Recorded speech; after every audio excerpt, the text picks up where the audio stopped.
Good evening. Tonight's adventure at 200 fathoms, or to be more exact, we join the Spirit of Adventure under sail on Doubtful Sound. There's also a chat with Warren Lees about Otago's cricket performance this summer, and with 17 degrees, Kura 15, times a year, 25 teenagers get the chance to sail away on a big ship, the 105-foot Spirit of Adventure. The Spirit was the dream of an Auckland man, Mr. Lou Fisher, who built the schooner so that young people could have the chance to go to sea no matter where they lived or how rich their parents were. Late last month, the Spirit visited Fiordland for the first time, and we went along. It's a calm, still night at Deep Cove in the heart of Fiordland. Inside the youth hostel building, a game is going on, a game with very high stakes. 600. $3 million.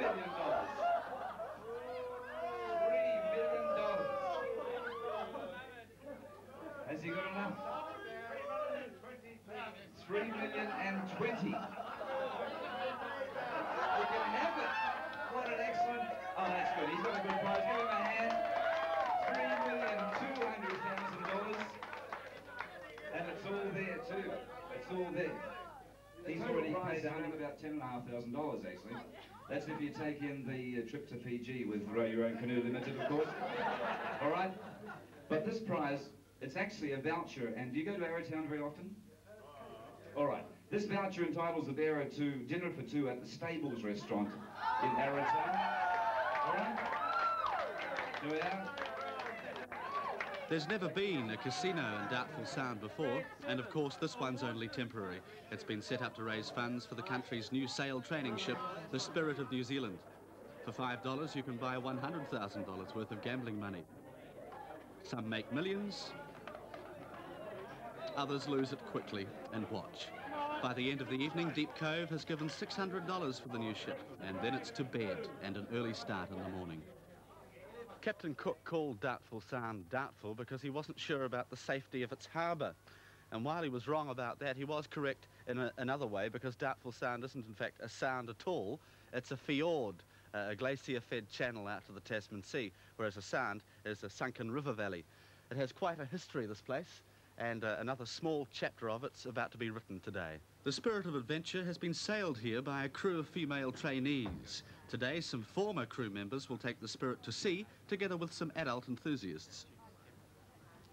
The names Cook and Hilton have something in common besides hotels.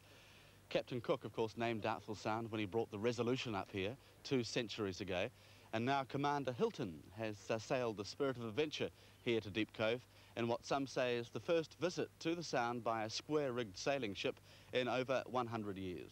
I'm Captain Hilton, and for those of you that weren't with us yesterday, we've got a few voyagers I know that know the ship very well. Welcome on board. What we'd like to do today is give you an idea of a 10-day trip compressed into 1 day. So it means that you're going to be pushed around frantically from here to there.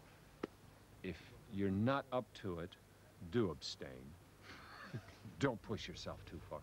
Casting off is something of a relief, as the Fiordland sandflies are eager today. In fact, it's hard to tell whether those on shore are waving goodbye or just fending off attacks. Most of the work on this one-day sail will be done by the voyagers. They're the former trainees who've already crewed on a 10-day trip, and they know all the complicated sail work needed to get a large schooner underway in any weather. Even so, unfurling the mainsail needs hard work, no matter how much experience you've had. The trainees come from all over New Zealand for their trips on the Spirit. Every school in the country takes part in the scheme except one, and more than 6,000 trainees have participated since the schooner was launched in late 1973. Ex-Navy Commander Bob Laurie is the Operations Director for the Spirit of Adventure Trust, and he says the most rewarding part of his job is seeing how the youngsters themselves benefit from the experience. Every second Tuesday I watch 25 youngsters coming to join, and to be honest, some of them are nervous, shy, some downright frightened. Even at the end of 10 days, we're watching an apparently different group walking 10 feet tall.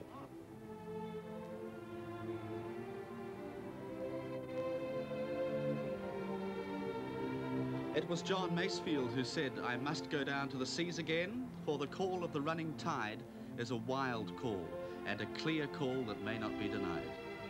Many of the teenage school sailors do go back to the ship as voyagers, and there's a strong and enthusiastic club of them returning for trips like today's and helping raise money for the new Spirit of New Zealand.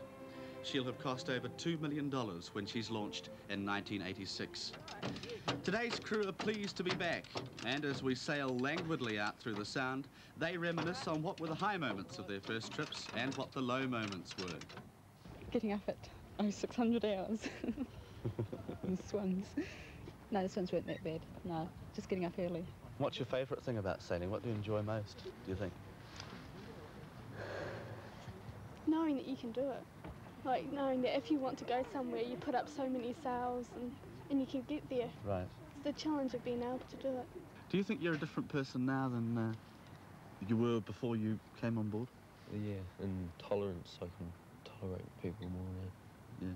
Because I live with them, you got to put up with them here, else you won't get on. I suppose I have got more confident in myself, yeah. How about the sea? Has it got its hooks into you now? No, I still get sick as a dog every time I go on the sea, but the Spirit's got me hooked. Yeah. Yeah, I'll go anywhere for the Spirit. And would you recommend a trip like this for any teenager who could get on? Any and every. I was quite shy when I arrived here, and I was the youngest on my cruise. And you just get thrown in with so many different people. Amazing. Is there anything at first that you didn't like about it? Being away from home, a bit scary. There's thousands of people that, you know, you have to live with and go to bed with, and, you know, they count how many times you flush the loo, and, you know, it's awful. It was a bit scary. I like having my own room, and, you know, it's a bit funny.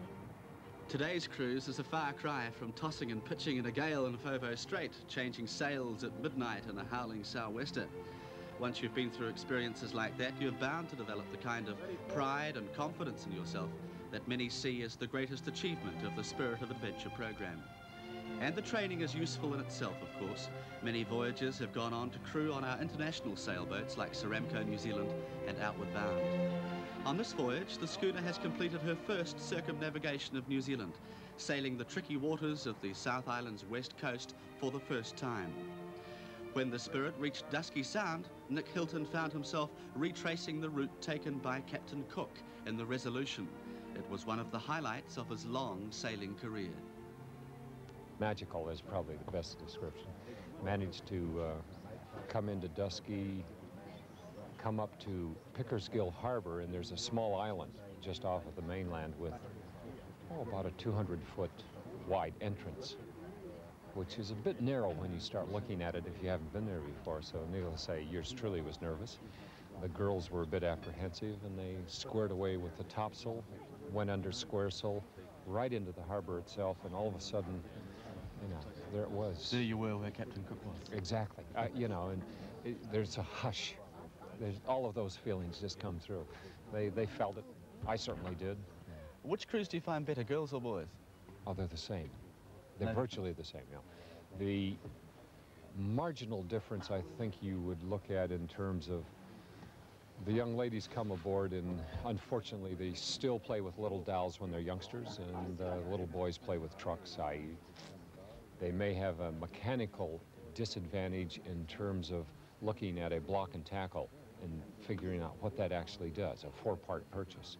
Once it's explained, and towards the end of the trip, they're just as brawny and just as eager to get things up and down. At the end of the trip, as I said, they probably feel that they've gained that much more out of it because they knew that they were inferior when they came aboard, quote unquote, and now they know they're not. Doubtful Sound's light airs mean that we won't reach the open sea today. There's a bus to catch at Deep Cove, the launch trip across Manapuri, and then the many different paths home for the 30 people on board. Nick Hilton will, of course, stay with his ship, awaiting a new crew of school pupils, fresh-faced and a little apprehensive, with a 10-day adventure in front of them. They'll soon know port from starboard and a half-hitch from a sheepshank. They'll learn to study the stars at night, not out of idle interest, but because sailing the ship depends on it. One of them will earn the Spirit's dubious gumboot trophy for mistakes like emptying the tea leaves over the side, only to see the wind carry them through Captain Hilton's porthole. But most of all, they'll learn the age-old craft of the mariner, a knowledge that